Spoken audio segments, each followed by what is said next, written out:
Imagine this. You finally get what you've been chasing. The raise, the car, the relationship, the dream trip. For a fleeting moment, you feel it. The rush, the high, the shimmering sense that life has finally aligned. And then, almost imperceptibly, the glow fades. What was once extraordinary becomes ordinary. The excitement dulls, replaced by the familiar itch for more. What happened? Why does the summit, once reached, transform instantly into just another plateau? Here lies the paradox. The very pursuit of pleasure, the thing we believe will complete us, is precisely what ensures our dissatisfaction. The more we run after it, the faster it slips away. The more we feed it, the hungrier it grows. It is a race without a finish line, a hunger without satiety, a thirst that deepens with every sip. This is not merely bad luck, nor a personal failing. It is a built-in feature of human existence, a treadmill upon which we all run, breathless, moving furiously, but going nowhere. But why? Why do we adapt so ruthlessly to what once thrilled us? Why does the heart recoil from contentment, forever restlessly searching? Is it biological design, a cruel trick of evolution? Or is it something deeper, something woven into the very fabric of human consciousness? Think of it.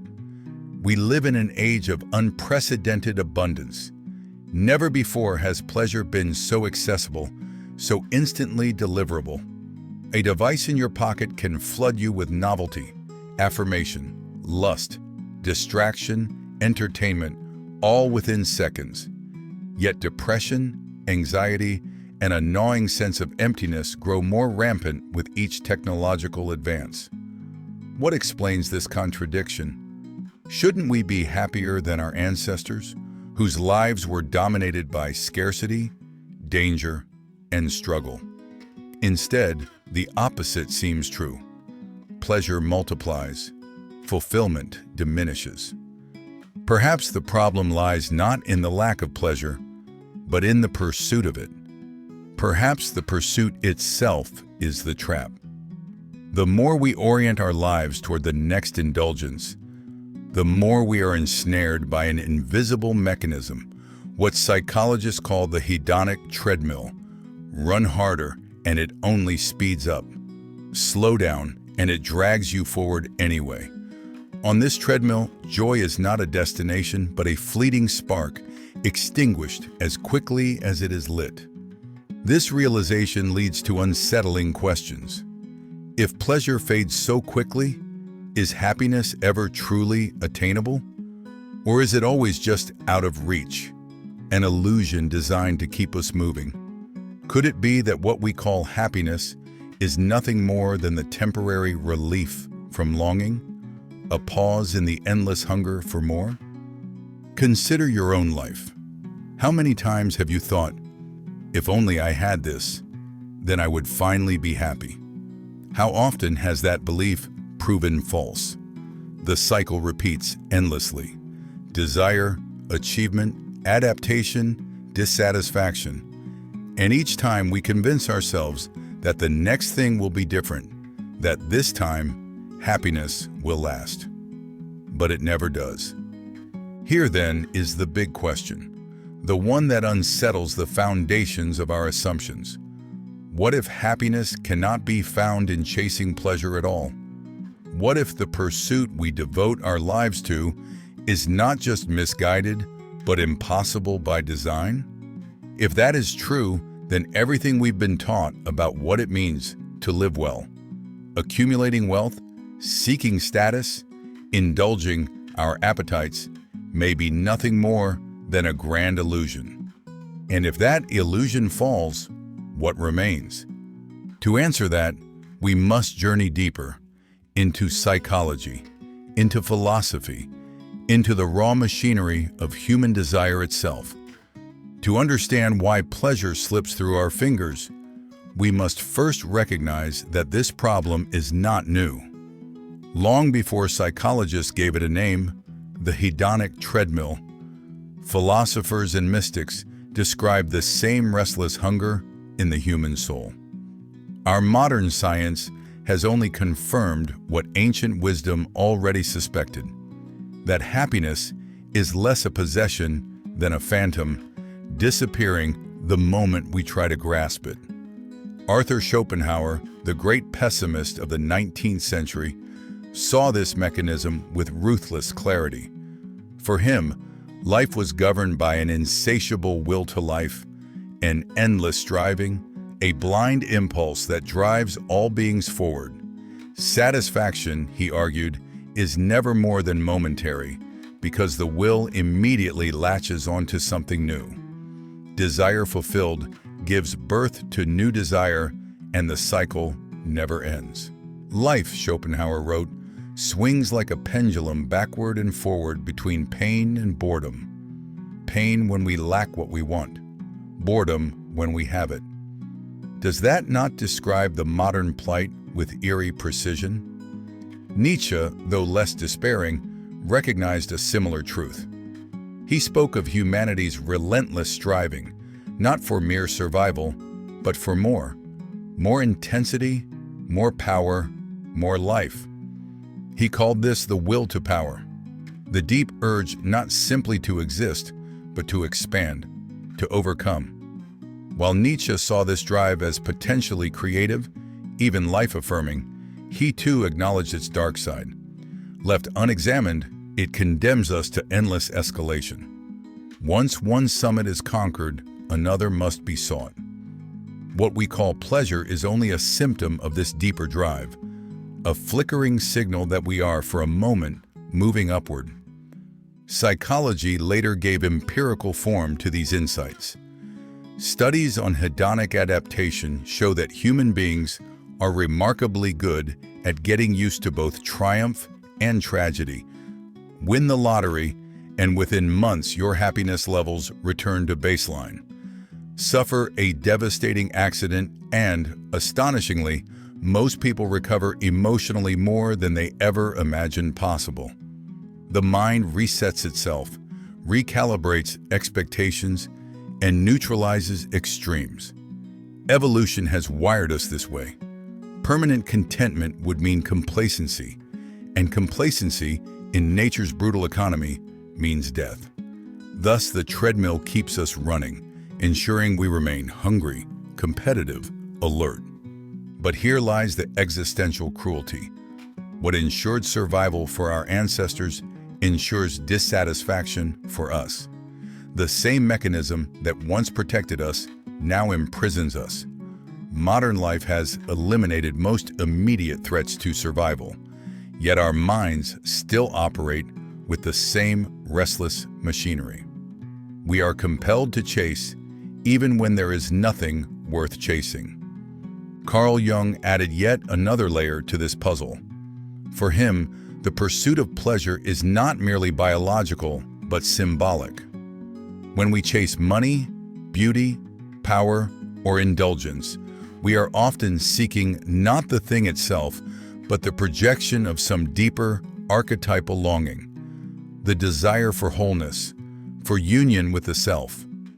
But because we mistake symbols for substance, we remain unsatisfied. No object of desire can ever fill the abyss of meaning, for the abyss is not external, but internal. We hunger not for the thing, but for what the thing represents. And so, every attainment leaves us strangely hollow. Aldous Huxley, observing the rise of consumer culture, foresaw the danger of this hunger unleashed in an age of abundance.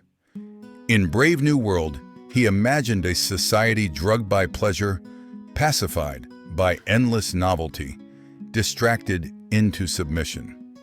His warning was not that pleasure itself was evil, but that a civilization addicted to it becomes spiritually bankrupt, incapable of depth, courage, or transcendence. And Viktor Frankl, writing from the abyss of a concentration camp, distilled perhaps the most damning critique of the treadmill, that happiness cannot be pursued at all. Happiness, he wrote, cannot be pursued. it must ensue. It arises not when we chase it, but when we give ourselves to something larger than ourselves, meaning purpose, responsibility. To chase pleasure as an end is to guarantee its absence. What emerges from this chorus of voices is unsettling. The treadmill is not a malfunction. It is the design. From Schopenhauer's endless will to Nietzsche's will to power. From Jung's archetypal projections to Frankl's search for meaning, the conclusion is inescapable. The hunger for more is not a flaw we can erase, but a condition of being human. Which leaves us with a terrifying thought. If the pursuit of pleasure is destined to fail, why do we continue to devote our lives to it? Why do entire civilizations still build themselves on this illusion?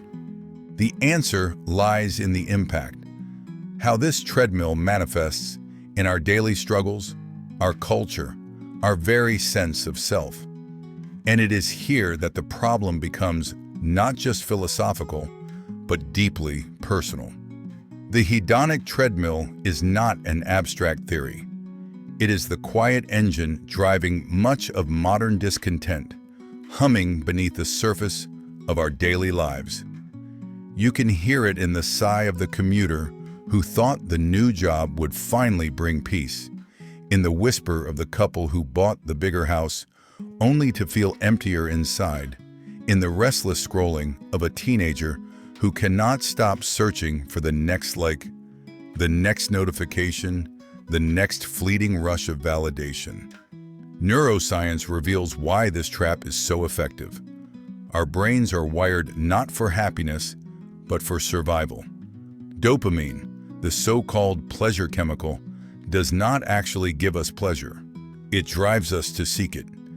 It is the currency of anticipation, not fulfillment. When you imagine the sweet taste of dessert, dopamine spikes. When you finally eat it, the pleasure is brief, and the spike fades. The brain is less interested in rewarding you than in keeping you moving forward. In other words, evolution did not design us to be content, but to chase. And so we are perpetually ensnared in a cycle of wanting, striving, adapting, and wanting again. This cycle explains why even the greatest triumphs eventually taste of ash. Olympic athletes, after dedicating their lives to one singular goal, often fall into depression after victory. The gold medal, once achieved, loses its shine within weeks. Celebrities, adored by millions, confess to loneliness and despair. The very people who seem to have it all are often those most haunted by the realization that all is not enough. The treadmill runs beneath them just as it does beneath us. Cognitive biases compound this problem. Consider the impact bias, our tendency to overestimate how much future events will affect our happiness. We believe that getting the promotion, buying the car, moving to the dream city will transform our lives. And in the short term, they do, but never as deeply or as permanently as we imagine. Or take social comparison, a bias hardwired into us. No matter how much we achieve, there will always be someone with more. And our brain relentlessly calibrates our satisfaction against theirs. The result? A perpetual dissatisfaction machine, powered not only by our biology, but by our very perception of reality. Nowhere is this more apparent than in consumer culture. The modern economy thrives on the treadmill. Advertising does not sell products, it sells dissatisfaction. It whispers that what you have is not enough, that your life is incomplete, that happiness waits just one purchase away. Buy this, and you will finally feel whole. And for a moment, perhaps you do. But soon the glow fades and the whisper returns, louder this time. The machine depends on it. Entire industries, fashion, technology, entertainment, are built on manufacturing discontent and feeding the illusion that it can be satisfied. But the treadmill does not only shape individual desire, it reshapes entire societies. Nations chase endless economic growth, measuring progress not in well-being, but in consumption. GDP rises, but depression rates soar. Communities fracture under the weight of competition. People work longer hours, not because they need more, but because more has become the unquestioned standard. The treadmill is not just in our heads. It is built into the very structure of modern civilization. The result is a quiet epidemic of emptiness. Anxiety and depression rise not only because of trauma or misfortune, but because the pursuit of happiness itself becomes exhausting. We run faster, work harder, consume more, and yet feel increasingly hollow. It is not that we are failing to catch happiness, it is that happiness cannot be caught in this way at all. And yet, most people never question the treadmill. Instead, they blame themselves. If only I had tried harder. If only I had chosen better. If only I had more discipline, more ambition, more luck. The treadmill disguises itself as personal failure, making us complicit in our own entrapment. But the truth is larger, more unsettling. The problem is not you. The problem is the pursuit itself. At this point, the question becomes unavoidable. If pleasure cannot satisfy us, if the treadmill ensures we remain restless no matter how much we achieve, what is left? Are we condemned to endless striving? Or is there another way to live? The answer requires nothing less than a radical shift in perspective, breaking free not just from desire, but from the very framework through which we understand happiness. If the hedonic treadmill is the trap, then breaking free requires more than running faster.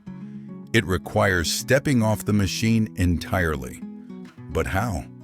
How does one escape what appears to be woven into the very fabric of the human psyche? The first step is to confront a brutal truth. Pleasure is not the same as happiness. Our culture treats them as interchangeable, but they are not. Pleasure is fleeting, momentary, sensory. Happiness, or something deeper, more enduring, cannot be reduced to the sweet taste on the tongue or the dopamine rush of a notification. To chase pleasure as if it were happiness is like drinking salt water to quench thirst. The more you consume, the thirstier you become. The second step is to question the very assumptions that keep us running. Why do we believe happiness is something out there, waiting to be found in the next acquisition, the next milestone, the next person? This belief is the treadmill's engine. So long as you believe fulfillment lies in the future, you will keep running. Breaking free means recognizing that the chase itself is the illusion. History offers examples of individuals and traditions that attempted this radical reorientation. The Stoics of ancient Rome taught that true well-being comes not from chasing externals, but from mastering one's inner life. Epictetus, once a slave, insisted that freedom is found not in possessions or status, but in the discipline of perception. If you control how you respond to life, no external loss can shatter you. The Stoics sought not endless pleasure, but inner stability, a calm that remains even when fortune turns. Eastern philosophy echoes this wisdom. Buddhism, for instance, identifies tanha, craving, as the root of suffering. The Buddha saw what modern psychologists now call hedonic adaptation. Desire is endless and its satisfaction fleeting. Liberation, then, does not come from satisfying every craving, but from loosening the grip of craving itself.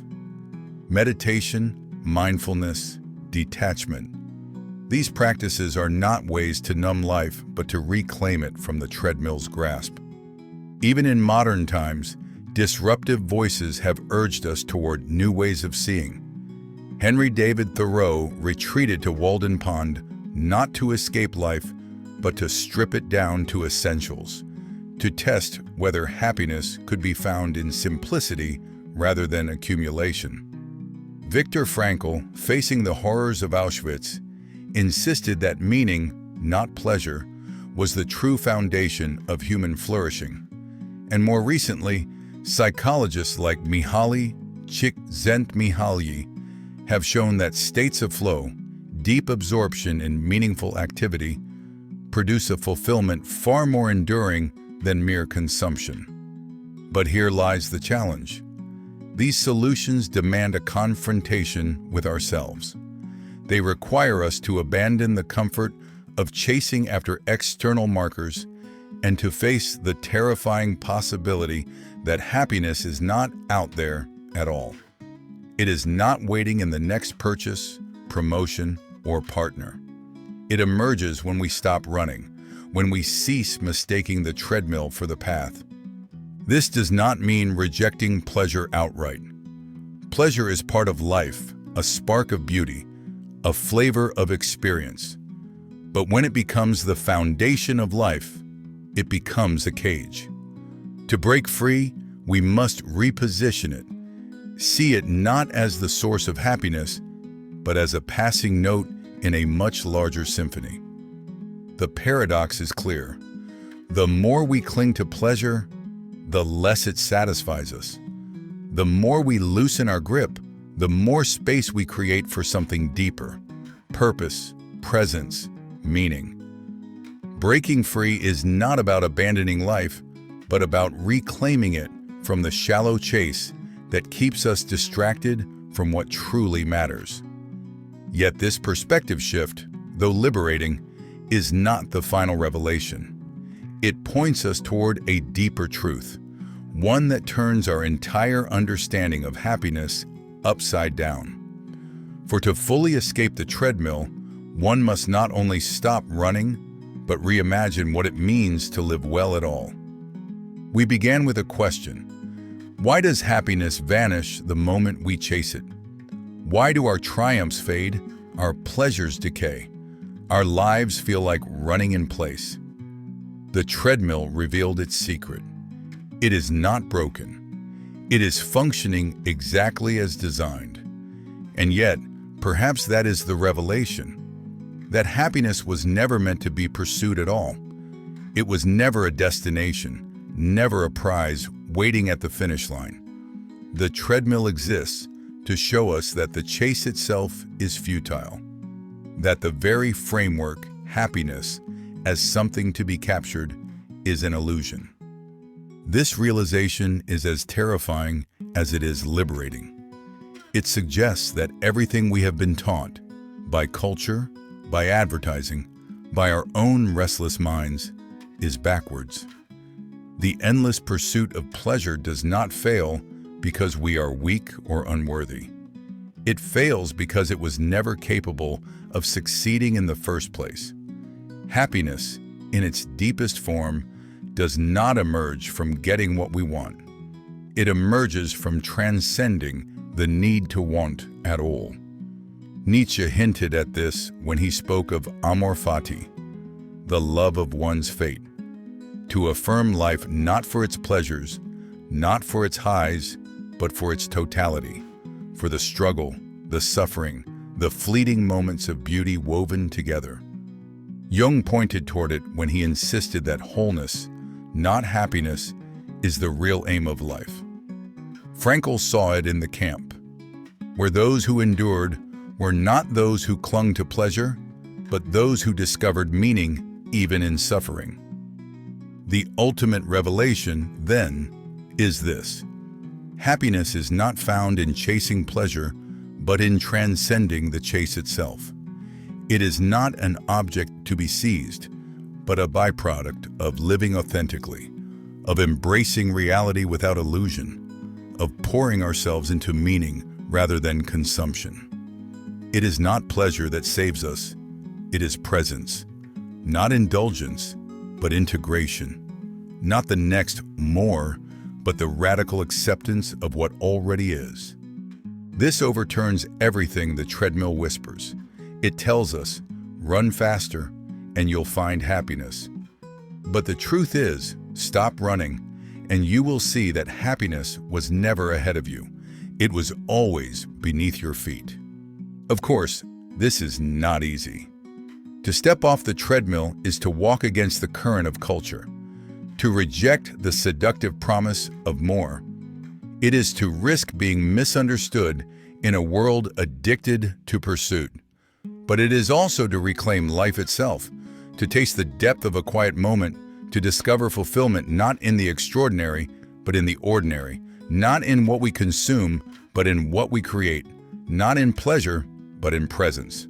Picture this: a sunset, painted in colors no camera can capture. Most people glance, take a photo, scroll on. The treadmill demands the next distraction.